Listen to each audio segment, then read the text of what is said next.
the LaxFactor podcast. What is up, college lacrosse fans? You're watching episode 256 of the LaxFactor podcast. I'm your host, Ted Hoos. Today we are going to recap games from Sunday, and we're going to recap the Loyola and the Georgetown game from last night. Before I get into that, as always, be sure to like, subscribe, hit the notification bell, or just share the crap out of the podcast with your friends. And as always, you can go to LaxFactor.com. You can support us that way by watching the videos through there, figuring out what videos are out, what podcasts are out, and what isn't. And you can also get LaxFactor podcast related gear or non-podcast related gear, just regular lacrosse t-shirts and things like that, so you can support us that way. I want to shut the heck up though, and I want to dive into the first game we're going to talk about today. That is going to be Penn State, number 5 Penn State, taking on number 15, Michigan. Now, through 3 quarters, Michigan outplayed Penn State. It wasn't always pretty, but it was working. Michigan took a 9-6 lead with just 15 seconds left in the third quarter after Josh Zawada got left all alone on the right wing, and Bryce Clay found him. Easy step-down score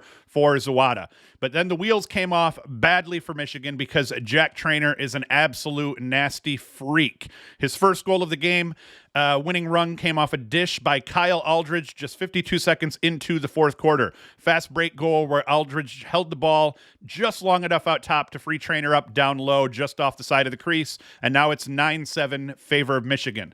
Next two Jack Traynor goals were both dished by Ethan Long on extra man opportunities. The first was a rip from the right wing that beat Carr stick side high with 13:21 left in the fourth quarter. Top left corner, nice rip with a defender doing his best to break down and get out on him. 9-8 Michigan at this point.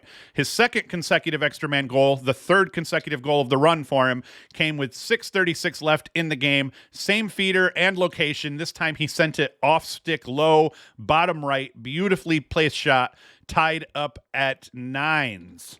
Let me fix my notes there.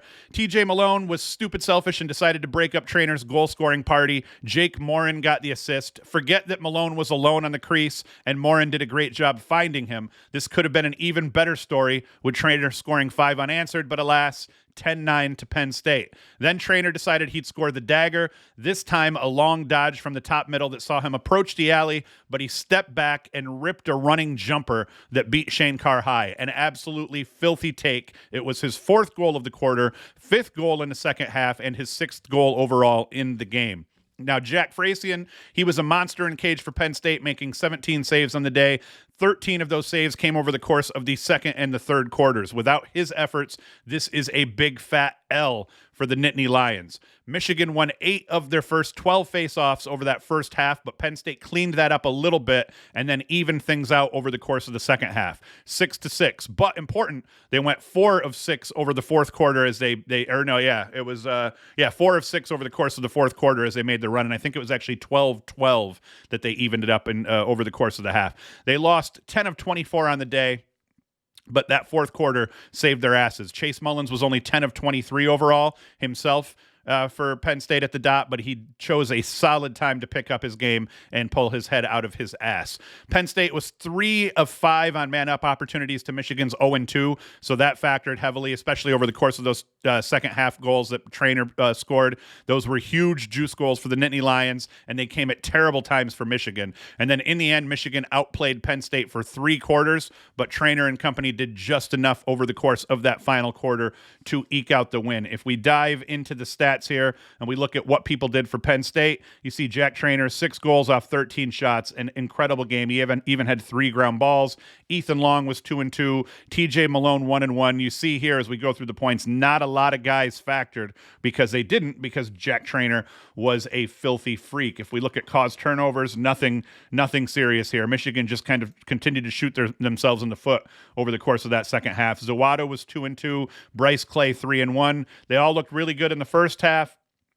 Second half, especially that fourth quarter, just got away from Michigan, and they couldn't pull it out here. Like I said, Frasian, 9 goals against to his 17 saves, an absolute monster day for him. It became apparent early that the Penn State defense was giving up a lot of quality shots and that it was going to require Frasian to stand on his head to help them win this game. They may have even mentioned that at one point in the telecast that, Frasian was going to have to heat up the way it looked because if he didn't, it was going to get out of hand. And then you see Shane Carr and Hunter Taylor split time again. Not terrible outings for them. Taylor had the rougher of the outings, but that was partly because Trainer went on a run, and that's it. So that's all she wrote for that one. We're going to talk about the preview and playoff implications. Everybody in the Big Ten makes the tournament, so it really does come down to just, win the tournament and you get in. In the case of Michigan, in the case of Rutgers, and some of these other teams that are far more bubble bound and don't really have resumes to get at large bids, it's all that much more important to just win the tournament and get in.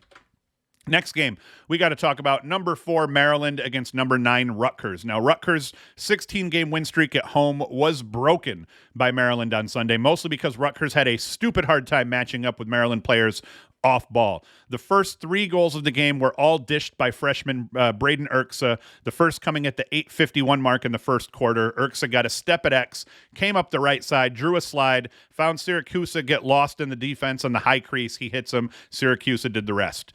Erksa's second helper came with 5:03 left in the first. Erksa ended up with the ball at X. His man hung up, and he waited patiently until Jack Corus got open to his left. Perfect pass, easy finish. Erksa's third consecutive assist came with 3:56 left in the first. This time finding Zach Whittier, quick exchange. Erksa was dodging up past GLE into that 5-5 region and found Whittier cutting down from the high crease. Now it's 3-zip Maryland.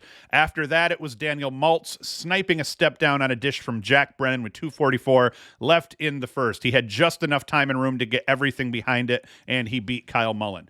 Jack Corus would strike again. Nice little 2-man game from X with Kyle Long. That resulted in Corus being wide open up that right side, just about GLE. Short little pass. Long hit him. Corus finished 5-0 Maryland. Now, Rutgers would answer a bit, but Maryland kept their foot on the gas, taking a 10-4 lead with 7:46 left in the third. Another assisted goal, this time Zach Whittier finding Daniel Kelly on the crease. Now, Rutgers' off-ball woes resulted in the Terps scoring 8 of their 11 goals off feeds, with Erksa putting up 3 helpers, and Corus, Spanos, Whittier, Long, and Brennan all putting up a single dish as well. Luke Wehrman, he was his usual self, winning 14 of 21 at the faceoff dot, but only picked up 5 ground balls. So you got to credit the Maryland wings for getting in on the action and helping Wehrman out. Now, Eugenio did a good job of scrapping on the initial draw, forcing all 6 guys to get in on the action, and the Terps wings held up. And I actually heard them calling him Eugenio. So have I been calling him Eugenio all this time for like 2 seasons now, and his name's actually Eugenio? Because that would be a lot doper. It sounds good. Now, Brian Ruppel, he outplayed Kyle Mullen in cage. Ruppel stopped 12 of the 20 shots he faced in the net for the Terps, while Mullen saw a little bit more action and couldn't quite keep up, stopping 12 of the 23 shots he faced. That sounded weird the way I said that. Credit the Maryland defense for making Rutgers' life difficult all over the field. Rutgers committed 9 first-half turnovers, and most of them weren't actually forced, but the product of Rutgers just not quite getting in sync. You could say they played off, but I think the Maryland defense did a good job of kind of playing into that a bit. They were pestering them all day. They were winning 1v1 matchups, which resulted in the Scarlet Knights taking poor care of the ball, forcing odd feeds to the crease, and so on. So Rutgers, they did take better care of the ball in the second half, and you can see they kind of tightened things up and got back to within 3 goals after going down 10-4. But at that point, it was too little too late. Maryland had built a big enough lead, and the time just ran out on Rutgers overall. Hell of a job here. So if we pop in here and we look at the Maryland stats, we see Erksa finished the game 1-3, started the game with those 3 assists, and then managed to pick up a goal to help out. Jack Corus was 2-1, Eric Spanos 2-1. You see Maryland's just spreading the scoring out amongst everybody that's playing, doing a very good job of playing solid team offense. They've had to do that all year. They don't have the player pimp that can just beat guys all over the field. Erksa's looking pretty damn good for a youngster, but Maryland has just done a great job playing team defense, team offense, all of that together. If we look at forced turnovers, it's like I said, Ajax Zapatello had 2 caused turnovers, but most of Rutgers' issues were just them throwing the ball away themselves. And then if we look at what Rutgers did, Ross Scott 1-4, Jack Amon 2-1, David Spracco 1-1. But you're looking at Dante Koulis kind of cooling off a little bit for Rutgers. They're going to need him to play really tough this weekend. I think they play Friday. We'll talk about that here. And then we come down into the goalie situation. Like I said, Brian Ruppel, 12 saves against 8 goals against. He slightly outplayed Kyle Mullen and picks up the win. And then we look at our boy Luke Wehrman, 14 of 21 at the dot with 5 GBs. A hell of a day for him overall. All right. We're going to oh shit, I just shut my notes down, guys. That's not what we wanted to do. All right, next game we are going to talk about here is going to be Loyola against Georgetown. Now, this was an absolute bloodbath that I actually didn't see coming. Georgetown's been playing teams pretty tight, even some lower teams, so I figured this would probably be a game coming into it. From the very beginning, though, it was clear that one team was playing fast and clean, and the other team wasn't. The Hoyas came out rolling, with transfers scoring 6 of the Hoyas' first 9 goals of the game, and I think they may have scored like 8 of the first 11 or so. The first 2 goals of the game were scored by Syracuse transfer Tucker Dordovic. His first came less than 3 minutes into the game, a dodge to the middle. He got a step or two on Cam Wires and buried it on the run. His second, a little bit more dramatic, a feed from UNC transfer Jacob Kelly that Dordovic fired in backhanded off the crease past Luke Stout about 28 seconds after his first goal. After Loyola actually looked decent for a bit, and they tied things up at 2 each, the Hoyas went back to work. This time it was Colgate transfer Brian Minikis. He juked the shit out of his defender, got underneath him, stuck one top left cheese from the left wing. That goal started an 8-goal run for the Hoyas. Then Graham Bundy Jr. got a little bit jelly. He says, hey, remember me? Deposited a rocket into the bottom left corner. He had all day to step down into this one and let it rip, and did so. It was dished by Minikis. Now the score is 4-2 Hoyas. Next possession, Bundy Jr. dodging from the top middle down into the right alley when he found Minikis on the other side of the field up on that right wing. He hit him. Minikis beat Stout to his, at this time to the top right. And now the score is once again just starting to snowball here. It's 5-2. Nicky Solomon was up next, scored unassisted with 4:40 left in the first quarter. A shot from deep that took an odd bounce at this stage. Took an odd bounce, and at this point, they yanked Stout. It was 6-2. Stout was having a really bad day, his second in a row, and they yank him after giving up 6 goals to just 1 save. And this is the second week in a row now that we've seen Stout get yanked. He gave up 6 goals to start their game last week without making a save, and he got yanked. And now this time he's got 1 save to 6 goals. Rough look for a kid that looked at one point this season, over that first half of the season, like he was one of the best keepers in the land. And now over the course of the second half of the season, more importantly, his last 2 games, he's been yanked twice. And that's rough. Now, if you're a goalie that just got yanked and you got a little bit of selfishness in you, the ensuing faceoff, James Riley, he had a monster day at the dot. He won the draw forward, took it to the house and scored. Now it's 7-2 Hoyas, and that's a great way to welcome the new goalkeeper into the game, is score a goal on him within the first 5 to 7 seconds of play. Dordovic, he'd get another. Jordan Ray would score as well, and the run would be capped by Graham Bundy Jr. just a minute and a half into the second quarter. He beat his man from the left wing, got underneath, and easily scored as he approached the side crease. 10-2 Georgetown, and that was all she wrote. Riley dominated the dot, which resulted in a ton of make-it-take-it lacrosse for Georgetown. He won 16 of 22 draws, picked up 10 ground balls, scored a goal, and picked up an assist. That's just an absolute huge day for Riley. Danny Hanks got to start in cage for the Hoyas. He stopped 8 of 14 shots. Solid outing overall for him after being demoted to a backup role for the middle stretch of the season after they started 0-3. So I'm not sure what was behind that injury. Maybe they just think he looked better, had a better week of practice or whatever. I'm not entirely sure how that goalie situation is playing out for Georgetown.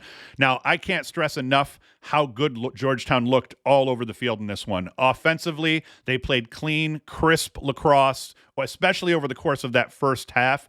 Every dodge was fast. They were aggressive. They dodged into open space. Every pass was fired off clean and hit its mark. Loyola was chasing Dodgers all over the field. They had no answer for any of their individual one-on-one matchups. They looked lost all over the field for the most part, both on ball, off ball. It was just a terrible day for Loyola defensively. I wouldn't even put any of it really on Stout, outside of the fact you didn't make any saves. So now he's got what? He's given up 12 goals over, in his last 2 starts, he's given up 12 goals and has had only 1 save and has gotten yanked in both of them. So that's rough for Loyola overall.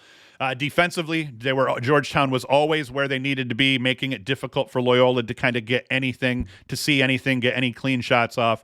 Dodgers weren't getting steps. Passes were high, low, off the mark. It was actually hard to tell if Loyola was just playing like crap or if Georgetown was doing just enough to just make their lives difficult all over the place. That was the end result. I'm going to give Georgetown credit for playing big instead of cutting Loyola down.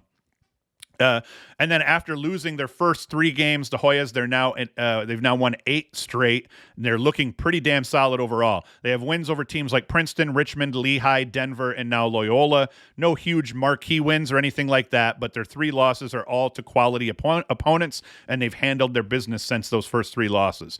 They finished the season with St. John's and Villanova, whereas Loyola has no chance but to make the Patriot League tournament and win, as their shot at an at-large is probably toast at this stage. They do have 2 really solid wins over Maryland and Hopkins, their first 2 games of the season here, but they haven't beaten a good team since, and they have losses to Navy and Boston U that don't look great on their resume at this stage here. So tough outing for Loyola overall. If we go in here and we look at what Georgetown did, Dordovic finished the game with 5 goals off 11 shots. He's having a hell of a season for Georgetown. Graham Bundy Jr., 2 and 3 on the day off 4 shots. That's probably one of the more efficient games he's had. UNC transfer Jacob Kelly, 2 and 3.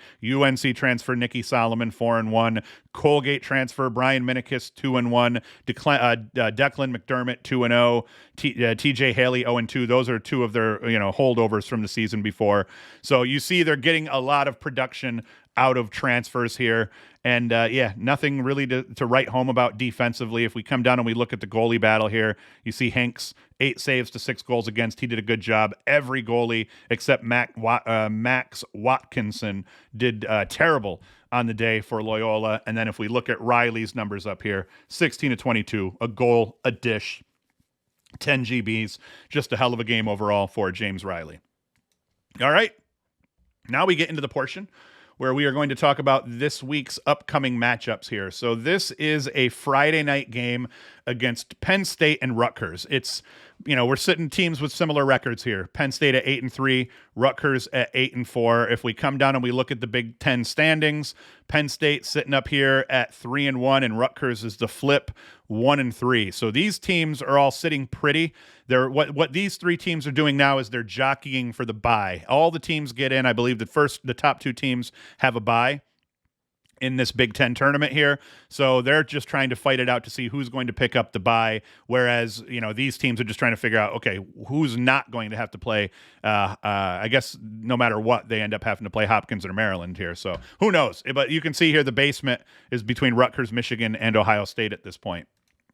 But in the end, it's, both offenses do some damage here. Penn State's probably been quite a bit more efficient because their big cats have been scoring more consistently. You look at TJ Malone and Jack Traynor have been very consistent, 48 points for Malone, 39 for Traynor. You look over here, Ross Scott finally is now back to being Rutgers' leading scorer, but, sitting at 37 points with Brian Cameron right behind him at 34 points. I like the Penn State offense at this moment, the way they're playing a little bit more than Rutgers. In terms of goalie play, Kyle Mullen hasn't been bad. He's just a little bit too streaky, whereas Frasian's been pretty damn good overall. He's had some good outings recently, especially coming off this past weekend, but he's sitting at 57% to Mullen's 52%. So I definitely give a bit of an edge to Frasian in terms of being in the cage.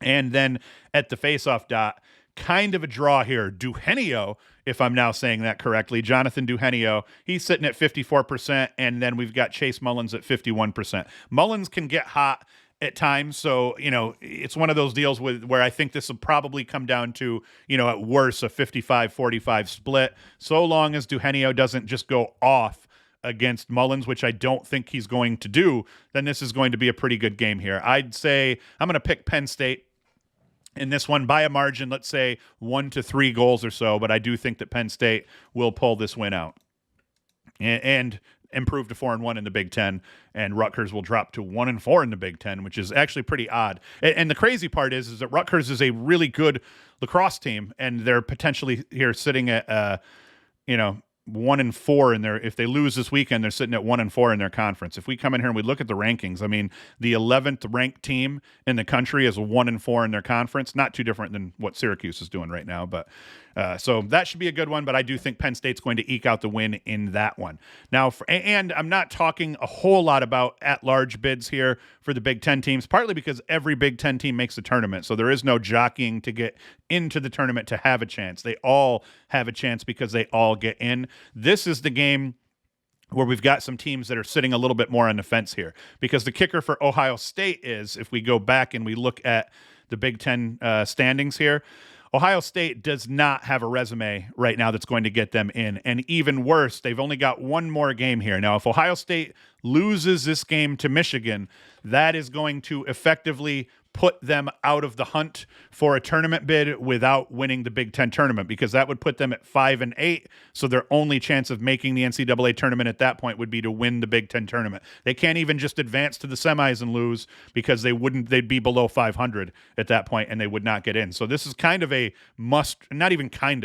this is a must-win game for Ohio State if they want to have any shot at an at-large bid. And I say they have a shot at an at-large bid because in order to win the Big Ten tournament, or even to advance to the semifinals, they're going to have a chance to pick up 2 fairly high-quality wins. So winning this game, they still have a shot at an at-large bid if they can win their first 2 Big Ten tournament games. I don't think they'll get it. They'll be on the bubble still, but they'd at least be in the hunt. They lose this game, their only chance for Ohio State to make the tournament would be to win the Big Ten tournament. I believe that's the case. Michigan is going to be in a similar boat. They lack a resume that's really going to, get them an at-large bid overall. So if they lose this game, similar to Ohio State, they'll then be 2 games below 500. So even if they win the first 2 games of the Big Ten tournament to get back to 500, you lose the finals, you're under 500, so you can't get in. So for both of these teams, they need to really just win this game, mostly for the purpose of momentum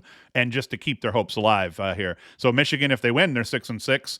They could win a Big Ten game, lose a Big Ten game, and they're still at least up for consideration. So the goal here is to finish your season, including what you do in the tournament, at 500 or above. Both of these teams need to do that, making this legitimately a must-win for both of them. I don't think either of them have the resume to get an at-large bid in the end. I think they both... Ohio State, if they could finish at 500, has a better chance than Michigan, because if I'm correct here, Michigan has that bad loss. I think that even if Michigan wins this game, wins a Big Ten tournament game, and then loses another game, I don't think their resume is good enough to get them in because of that bad loss, and then they're going to lack quality wins. They got a quality win over Maryland. They could pick up that win over Ohio State, but that's going to drop Ohio State's RPI even more. So for both these teams, pretty much win, don't be losers, get yourself into the tournament. Now, I'm sorry, I closed that here. But let's get into the matchup here and see what happens. I've been surprised that Michigan's actually the better offensive team over Ohio State. I expected Ohio State's offense to play really solid lacrosse this year. Jack Myers has had a disappointing season, shooting the ball poorly, not handling pressure well. And it's showing here in terms of his point totals. I figured he'd be in the area of 5 points a game. Right now, he's sitting at 3 points a game or so. So about 2 points below what everybody, not just me, but what everybody expected him to do. Whereas on the other side, Michigan getting a ton of production out of Bame here, and Zawada, who everyone expected to be their leading scorer, isn't. But that's okay when you got another guy who's willing to step up. So Michigan getting a lot out of their offense. So I say Michigan's offense, and especially the way they've been playing more recently, I think the edge goes to them. In terms of cage, neither team is great here. Skylar Wallen has been the better of these 2 goalies. Shane Carr and Hunter Taylor are splitting time and don't do a bad job between the 2 of them. They probably are hanging somewhere in the same area as Wallen. So slight edge goes to Ohio State and Skylar Wallen. And then in terms of the draws, Rowlett and Whitefield have been pretty solid overall, as has Drew Blanchard.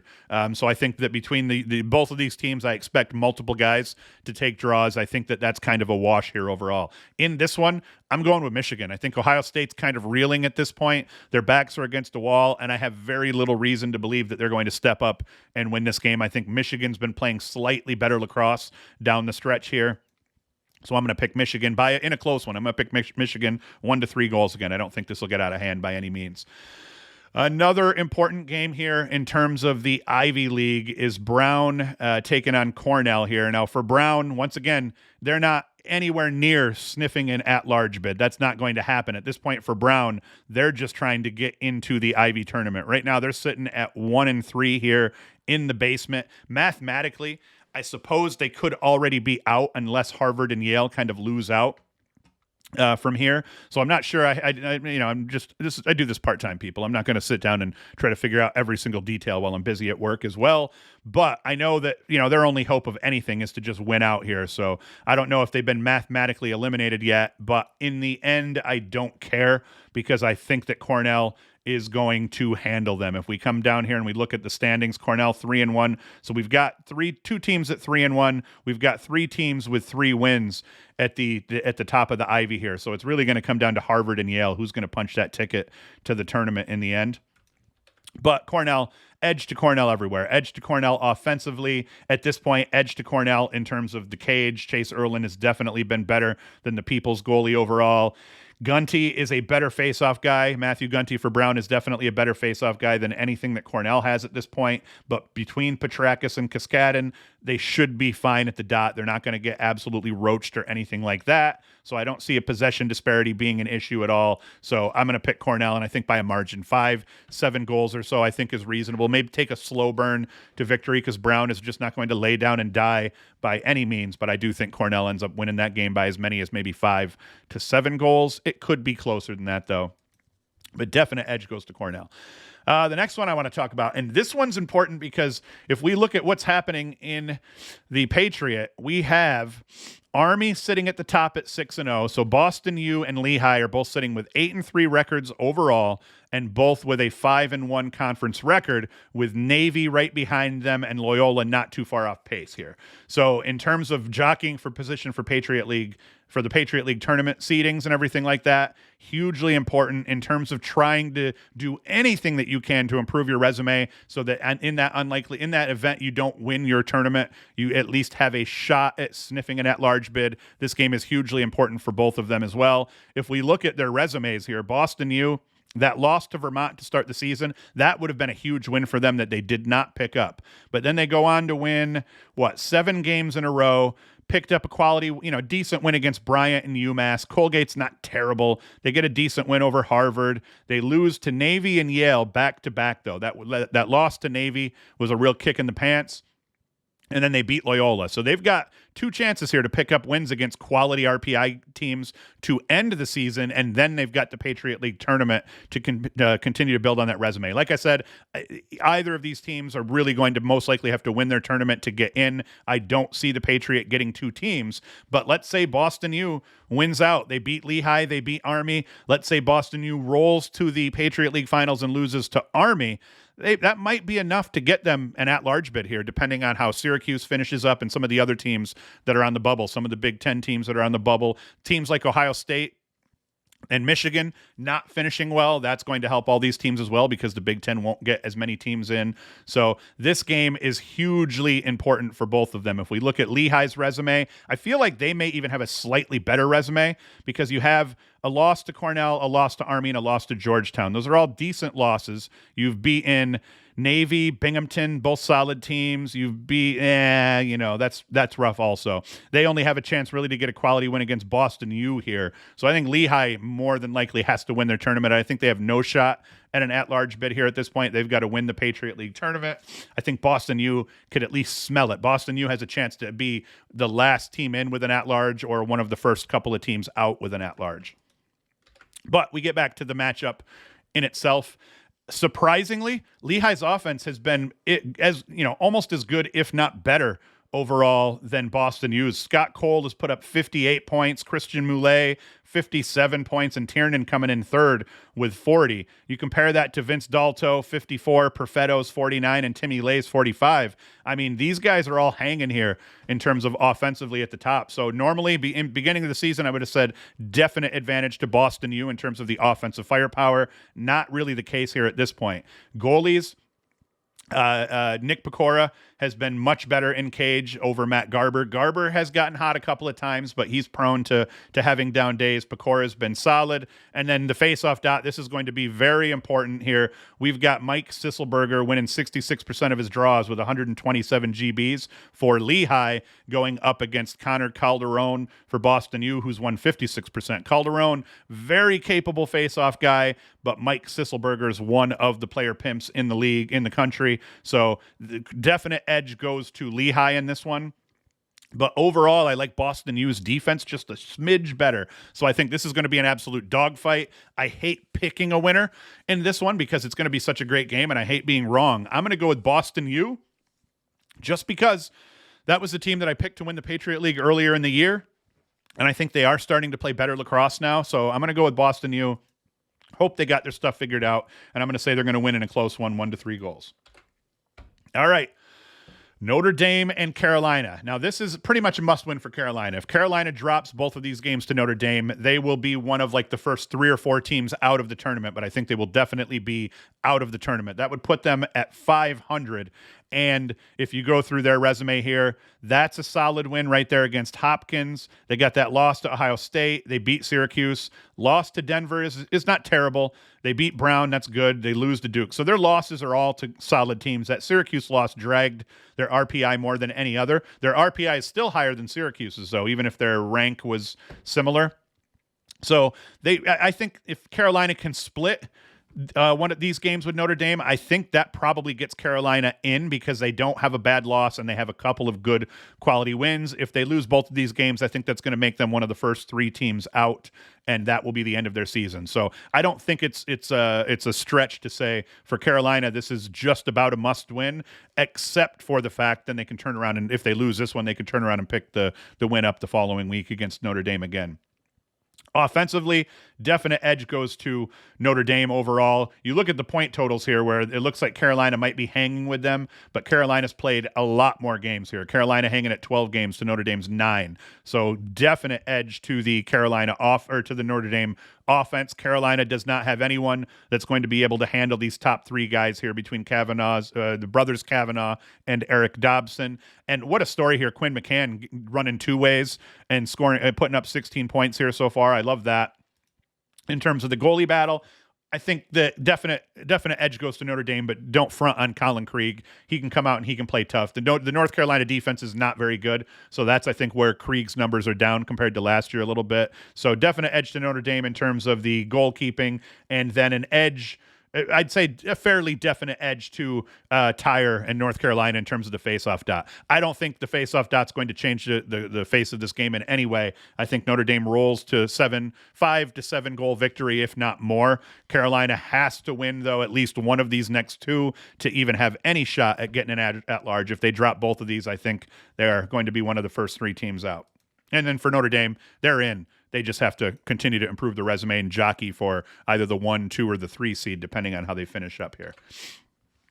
Princeton and Harvard. Now, this one is important, as we said, because Princeton's sitting at 3-1 in the Ivy, so they've punched their ticket to the Ivy League tournament, I think, for the most part. We have, I guess they could lose their last 2, and that could make things rough on them here. So I'm not sure exactly how that works, but Princeton's got the better resume here or whatnot. But Harvard, they're fighting for that spot in the Ivy League tournament against Yale for the most part. So kind of a must-win for Harvard. Harvard, for sure, no shot at an at-large bid. They have to make the Ivy League tournament and win it. Princeton, I think, is in a similar boat. I think the Ivy League probably only gets 1 team in unless Cornell makes it to the finals and doesn't lose in the Ivy League finals. I think if one of these 3 or 4 teams wins the Ivy League, I think Cornell would be the only team in the Ivy that could pull an at-large bid here. Cornell, the definite favorite at this point, I think, though, to win the Ivy League tournament. They're playing better lacrosse. Defensively, they're a little sketchy, but Chase Erlin has actually been playing really well down the stretch for them. And I'm not supposed to be talking about Cornell here at this point. So Princeton. I like Princeton in this game. Both teams sitting at 5-5. Princeton sitting far prettier in terms of Ivy League seeding and positioning right now. Offensively, I give the edge to Princeton. They have a little bit more depth. Vardaro's been picking it up lately. Sam English is always good. Christian Ronda, Jake Stevens, 2-way midfielder. Sam King is filthy for Harvard, and he's put up points, but they're young beyond that overall. Goalie situation here, definite edge to Michael Gianfrancaro for Princeton, 57% so far this season between the pipes to Christian Bernard's 47. So definite edge to Princeton. And then at the face-off dot here, we end up with that's going to be a draw here. Tyler Sandoval and Ginder overall, they've been decent. And then you got the DeGenero for Harvard, who's sitting at 44% as well. So that's a wash. Definite edge, I think, overall in this game to Princeton. I think they should be the favorite, but this could go either way. I'm going to go with Princeton 1 to 3 goals because they're at home, and I think they're a slightly better team despite some of their struggles.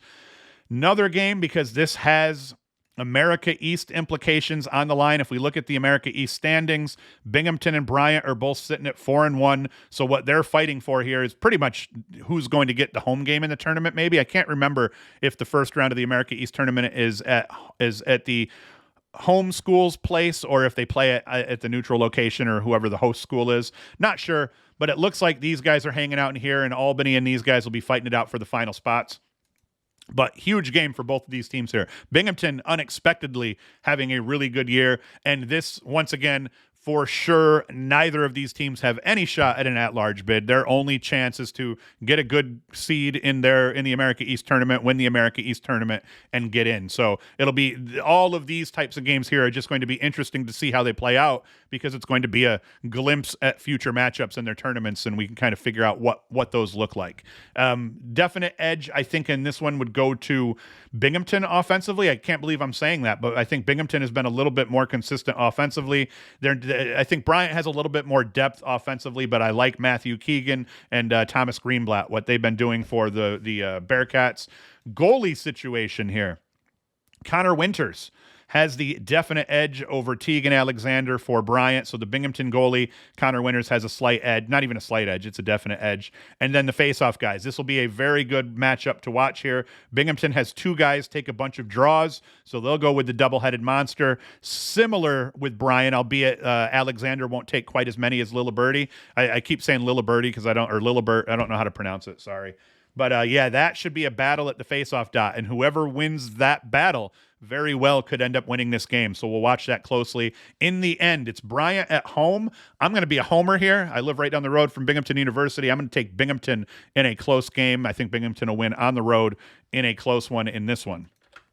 Virginia, Syracuse, as we said, pretty much a must-win for Syracuse. I hear a lot of people saying they think Syracuse is still a bubble team, even if Syracuse beats Virginia this weekend and Notre Dame next weekend. I think that is stupid.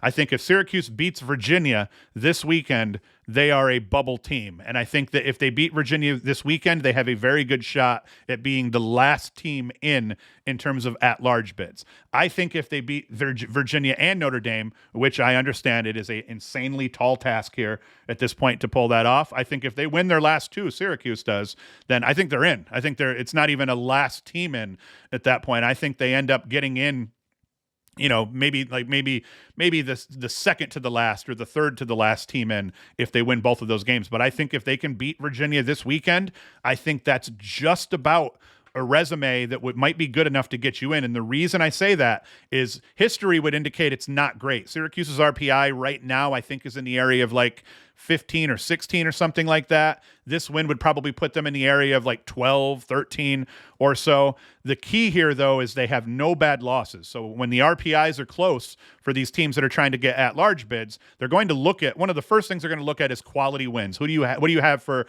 top 5 wins? What do you have for wins between 5 and 10 and all of that? Syracuse right now doesn't have those. So you give Syracuse a top 5 RPI win over Virginia.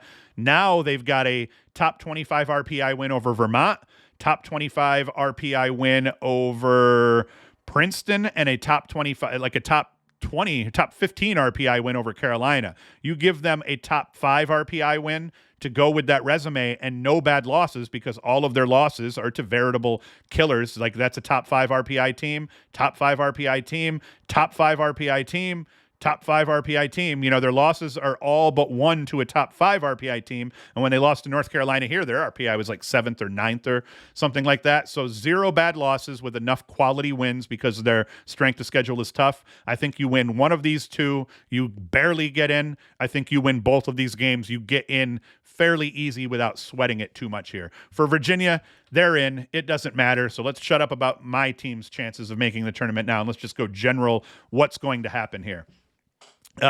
Offensively, weirdly enough, right now, offensively, I like Syracuse's offense a little bit more for only one reason. They're far more efficient. They're putting up points with way less possessions. Virginia has one of the best face-off guys in the country. Syracuse has one of the worst face-off units in the country. Syracuse is still able to put points up offensively because they've been extremely efficient. They're getting depth all the way down their roster. Yes, Spallina chilling out here with 61 points overall.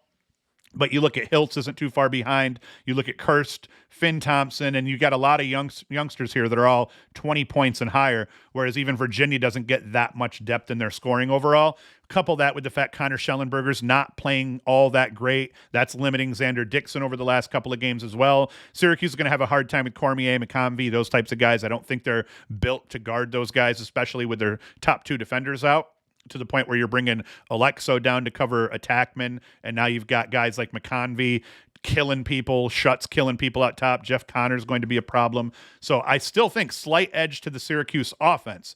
The problem's going to become Petey fucking LaSala, 56% so far in the season. That's not great numbers for him, but compared to what Syracuse has done, Jack Fine probably should take the bulk of these draws here because Richie USA has been pretty bad, but definite edge to Virginia at the faceoff dot. That is going to completely negate any offensive efficiency numbers that Syracuse have that look better than Virginia. So in the end, between faceoff wins and offense, Virginia has a definite edge, and then in cage, definite edge goes to Syracuse for Will Mark. Defensively, definite edge goes to Virginia. So, I mean, Syracuse probably going to lose this game, especially if Schellenberger is starting to get healthy, more and more healthy as each week wears on here, because he has not looked all that great here.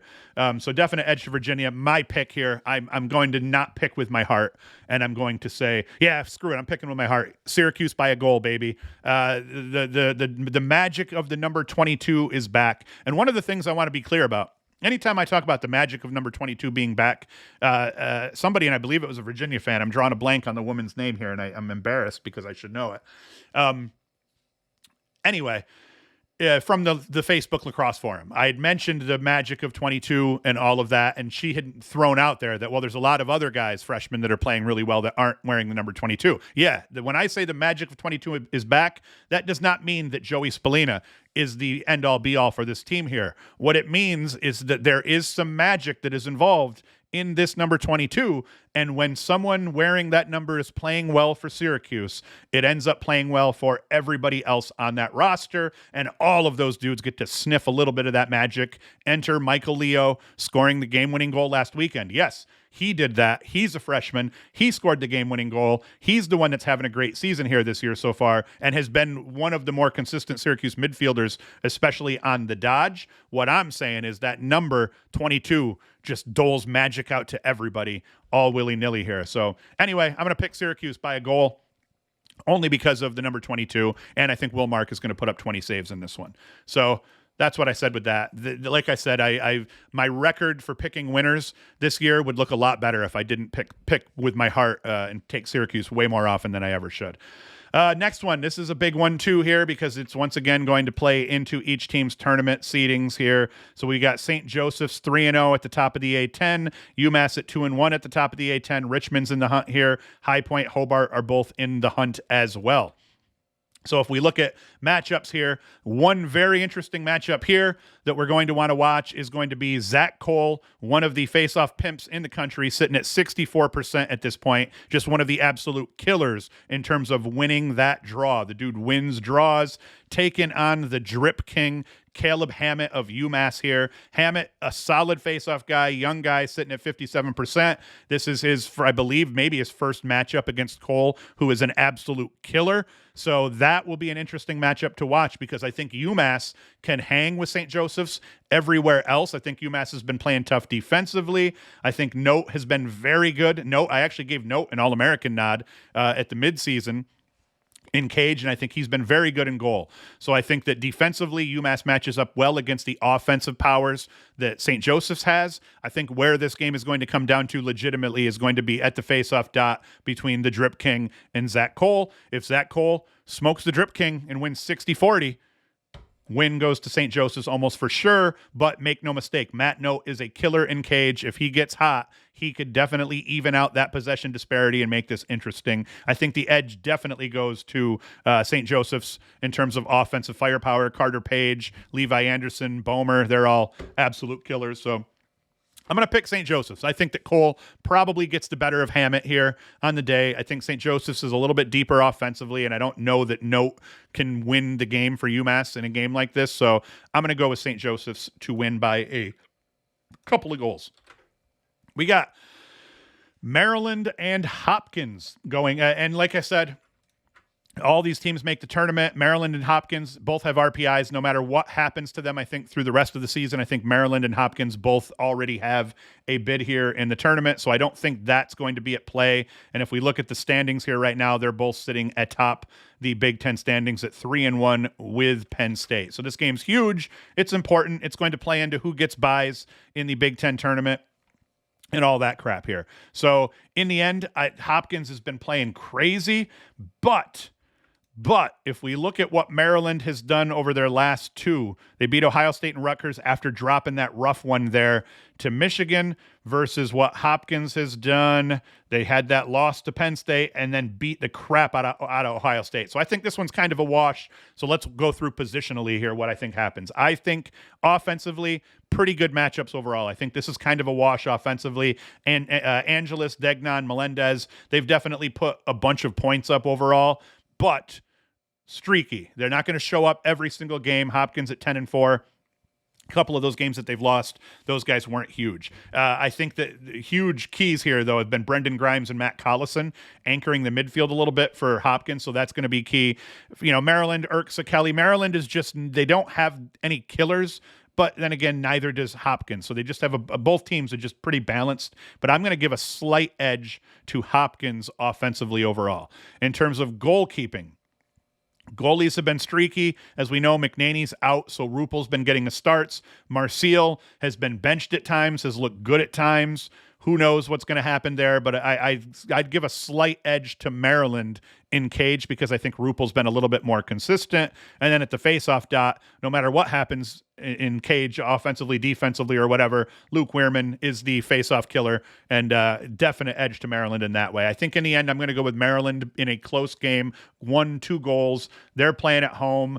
It's a huge game for both teams here. I think Hopkins is going to come in hungry as crap, but I think what's going to happen is that Maryland defensively, I think, is going to be able to do a good job against the Hopkins offense. I think Weirman winning draws is going to be a strain all game long on Hopkins. And then the goalie, it's going to require Tim Marcial to stand on his head. Whoever Hopkins puts in cage, assuming it's Marcial, 15 to 18 saves, we've got a ball game, and it'll come right down to it. 12 saves will not be enough, and Maryland's going to win this game in that case. So I'm going to go with Maryland, 1-3 goals. I think it'll be a close game. Navy and Army. A lot of people were complaining that, oh man, you got Army-Navy game same weekend as like Maryland-Hopkins. That's crap. What are you going to do? Army and Navy aren't looking at the fucking Hopkins schedule to try to figure out when they play Maryland to schedule their games. I thought that was just a stupid thing to complain about. But Twitter, again, you got a lot of divas on Twitter complaining about dumb shit. Probably I fall victim at times as well.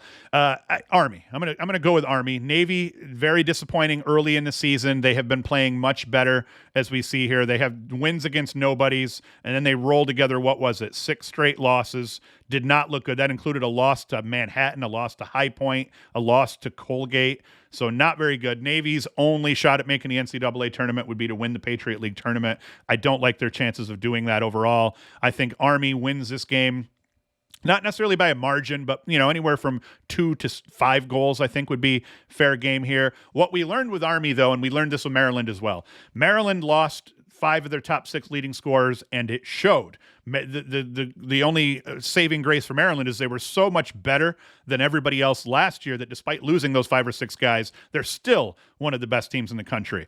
Army lost Nick Turn, who put up 100 plus points last year. And what they've both of these teams have proven, if you have killers all over the field and you have dudes that are just high quality lacrosse players all over the field, that's how you get dudes to 100 plus points. And sometimes when you lose that guy that had 100 plus points, you don't necessarily drop all that much in quality because the guys that helped that guy put up the 100 plus points are still there. And that was the case with Army. Army lost Nick Turn. They didn't lose a whole lot of other guys, and Burrick has ended up being huge. Plunkett's been huge. So Army's much better offensively than I thought they were. Definite edge goes to Army at this stage offensively. Army, I think, figured it out when they realized, what win was it in? The game against Rutgers. They kind of stopped trying to go to the rack quite as often, a little bit too cute in terms of trying to get really good shots, and they just started letting shit rip from outside against Rutgers, and I think that was when they realized, hey, this is what our offense is going to be now, and they've been much better ever since that second game.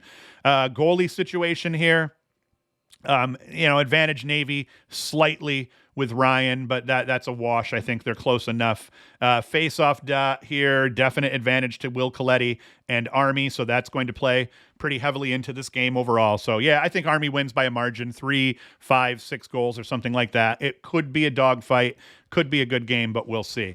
If we go through here and we see some other games that matter, Yale against Albany, Yale has to win that game. I don't think Yale has the resume for an at-large at this point. If you look at their losses, Penn State, Cornell, Princeton, Penn, no bad losses. They got a win over Villanova.